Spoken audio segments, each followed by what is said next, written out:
தீயவர் குலை நடுங்க திரை விமர்சனம். அர்ஜுன், ஐஸ்வர்யா ராஜேஷ், அபிராமி வெங்கடாச்சலம், பிரவீன் ராஜா, லோகு, ராம்குமார், தங்கதுரை, பேபி அனிகா மற்றும் பலர் நடிப்புல தினேஷ் லக்ஷ்மணன் இயக்கத்துல பாரத் ஆசிஃபாகன் இசையில வெளிவந்திருக்கும் படம் தான் தீயவர் குலை நடுங்க. படம் எப்படி இருக்கு வாங்க பார்க்கலாம். முகமூடி அணிந்த மர்ம நபரால் பிரபல எழுத்தாளர் ஒருவர் கொடூரமாக கொலை செய்யப்படுகிறார். இந்த கொலை வழக்கை காவல்துறை அதிகாரி அர்ஜுன் விசாரிக்கிறார். மறுபக்கம் ஆட்டிசம் பாதித்த குழந்தைகளுக்கான சிறப்பு பள்ளியின் ஆசிரியரான ஐஸ்வர்யா ராஜேஷ் திருமண வலைத்தளம் மூலம் பெண் தேடும் பிரவீன் ராஜாவுக்கு விருப்பம் தெரிவிப்பதோடு அவருடன் நெருக்கமாக பழக தொடங்குகிறார்.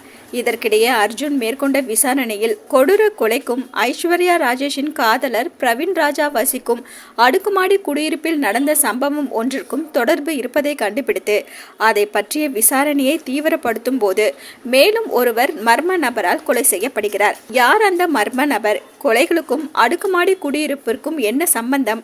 ஐஸ்வர்யா ராஜேஷ் இதில் சம்பந்தப்பட்டிருக்கிறாரா ஆகிய கேள்விகளுக்கான விடைகளை பரபரப்பாக சொல்வதே தீயவர் குலை நடுங்க. காவல்துறை சீருடை அணியாமல் வலம் வந்தாலும் தனது கம்பீரமான நடிப்பு மூலம் காவல்துறை அதிகாரியாக அர்ஜுன் மிளிர்கிறார்.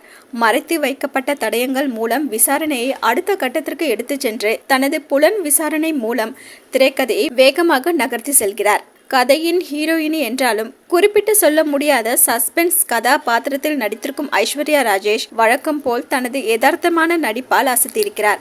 ஆட்டிசம் பாதித்த சிறுமியாக நடித்திருக்கும் அனிகா மிக இயல்பாக நடித்து வியக்க வைக்கிறார். இசையமைப்பாளர் பாரத் ஆசிவகன் இசையில் பாடல்கள் கேட்கும் ரகம்.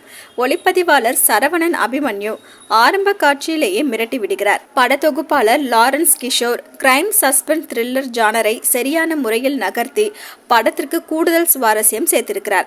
எழுதி இயக்கியிருக்கும் தினேஷ் லக்ஷ்மணன் உண்மை சம்பவம் ஒன்றை கதைக்கருவாக வைத்துக்கொண்டு விறுவிறுப்பான கிரைம் சஸ்பென்ஸ் த்ரில்லர் ஜானர் படத்தை கொடுத்திருக்கிறார். மொத்தத்துல தீயவர் குலை நடுங்க மிரட்டல்.